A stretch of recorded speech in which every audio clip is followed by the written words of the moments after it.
Okay, so welcome to part two of Patrick's garage. And Larry, now we're going to start. Larry's pulling out. We're going to name it Pat's Place because Pat. it's way more a place than it was a garage at one time. But I would call it Pat's Place if I had to name it. I like the alliteration. And I like the fact that it was no longer garage. This is where he did some of the restoration work on his truck. On his 70s 3/4 ton camper special. Ford's only, that's what you buy truck. That he painted himself many years ago. Paid $30,000 for it at the time, 35, after he got his inheritance. That was a truck of his dreams. And then this Chevelle here, that was a car of his dreams, and he restored a basket case. He put $60,000 into the car. It had a 396. And he had a home, a rental home over on the bypass. And at that time, he had his cars stored there, and he was working on them, and he ran out of money. And he phoned me and asked me if I would lend him $2,000 to get his cars out of Hawk. If I didn't do it, he totally understood that because he had a lot of money before that. And I said, of course I would do that. And then we transferred his car to my parents' home, who had passed away, in a townhouse. And my greatest pleasure was going down, and it was like starting up a Pratt & Whitney aircraft engine. The whole complex, the windows would vibrate and shake. It was lighting a shotgun off in the field. At what time of night? Yeah, and it didn't matter when I did it. I just did it because it felt good. And You I me- hope they'd all complain because the place is up for sale. You mentioned the other night, sometimes 11 o'clock at night you go. Yeah, I go down just to listen to the music and run the door up, right? Not one person complained about that, and when I would tell Pat, oh, he just loved the fact that I was teasing all the little yuppies who were up there. So this is a 1968 Chevelle SS 396. Yeah, and I can see the grills falling out already, and the bumper's off it. And I never liked the bumper he had on the car because it needed re-chroming, so maybe he took me at my word and took the bumper off. Or it's laying here somewhere, right? It was a 396. Yeah. And for those who care, nobody made a 396. But for insurance purposes, if you had a muscle car and it was below 400 cubic inches, then you weren't subject to excessive Wow, insurance. that's a good bit of information. That's here in British Columbia. Yeah, that's throughout the world. And General Motors at this time would not produce a muscle car, would not have big engines. It wasn't allowed. So all the fanatics at General Motors said, okay, fine, 396. And I think it came out to be a 425, although I'm not sure of that. So yes, we can see some of the detail here. If we look in here, you can Yeah, see. Ted's an interior man. Yeah, I love the Yeah. interiors. I'll tell you, some of the detail on his interiors is unbelievable. And I believe Judy bought him this model for Judy? his birthday. Yeah, Oh, yeah? Judy, right? Okay. They would take this car when it was 1-to-1, and they would go to the Langley show every year and go throughout the lower mainland, the pair of them. And they would sit with the car for hours, right? Wow. And it was definitely his baby that she was allowed to share with them. And they pulled the little chairs up like a couple of old fogies and sit with the car. Yeah, wow, look at the mags on there. Okay, so this, whoops. Oh, yeah. Some of the glue is dried. So, and then you pull this one out, Larry. Yeah, and my cousin also Oh, wow, had that's heavy. I Look believe at this that. one's a 66 Ford Fairlane. I think Oh his was a my 67. gosh, just look at the mags. They're so real. Wow. And those mag wheels you're looking at This on one- the side of the car, back in the day, my cousin needed some money, and he took all the wheels off his car and brought them to my home. Look at that. Look at the seat belts in there. Look at the fine And I detail. proudly displayed them in my living room. My gosh. That was collateral. Unbelievable. That's just the hood up here. Yes, that's the hood in the front, and the engine underneath, Ted. Mr. Manette, look at the did you see that? Yeah. Look at that detail. This is one of the better. This is one of the more expensive cars. Definitely. You can feel by the weight. It's really This nice. is one of the $100 ones. Oh, wow. It's so heavy and so solid. This one here, but you said this is his first one, right?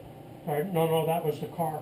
Oh, his first. I don't know how far back, since he was 12 or 13 years old, Pat has always been into models, right?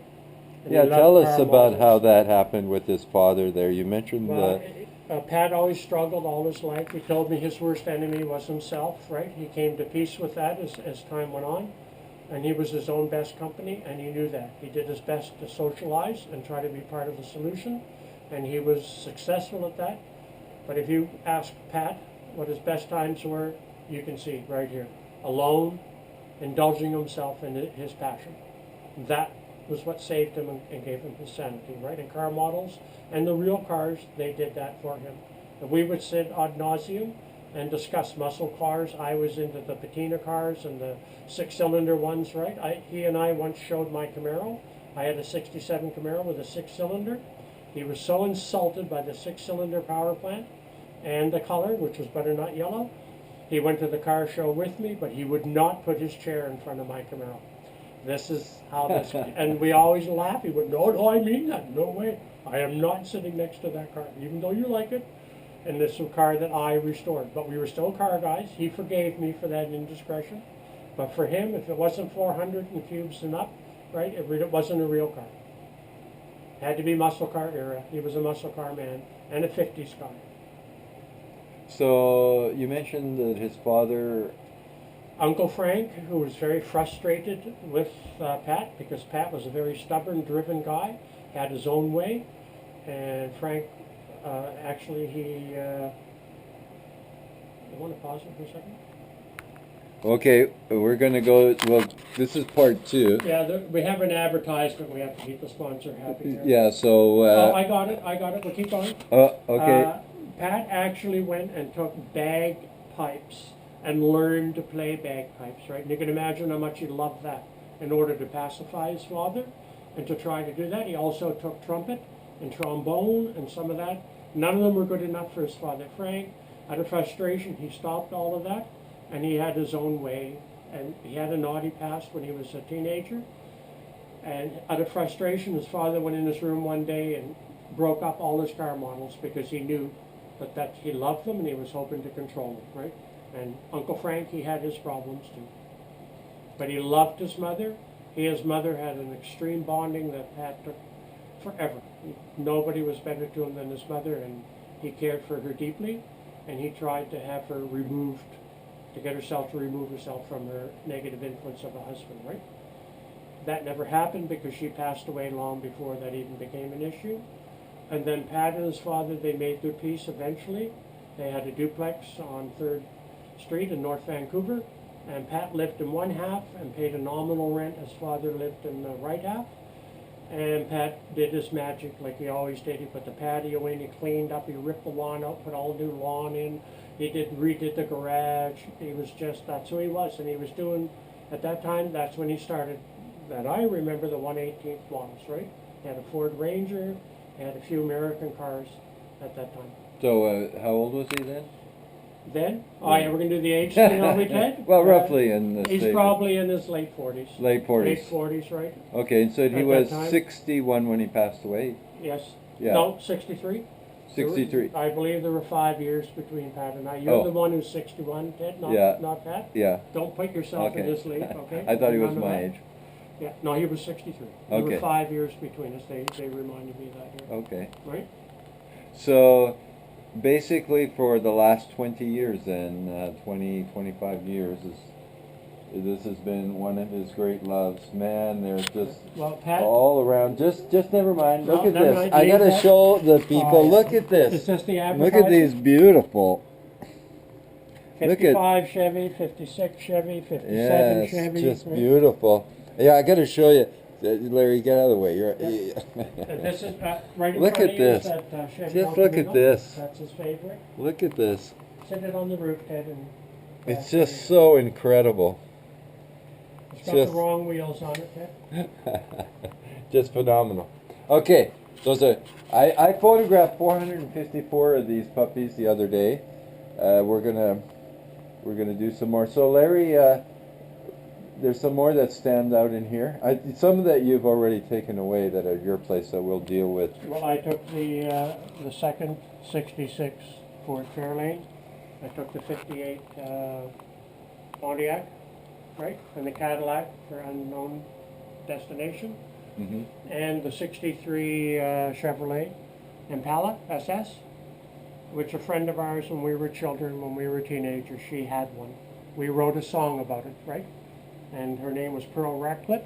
And Daryl Asens, the drummer, sat on the drums and came up with the song, and he called it Pearl, Pearl, Pearl, where'd you get those fancy hubs? And we had a picture of her car on the wall, and all the kids in the neighborhood were sitting in their white 63 Chevy Impala in my parents' driveway, and we were as proud as you could make any of us. We were 14, 15 years old at that time.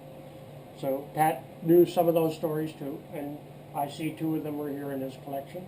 Not convertibles, but they were here. That's a special car. And cars are what invoke memories. And our cousin Wayne Bob we called him, because the family called him Wayne, his friends called him Bob or Robert.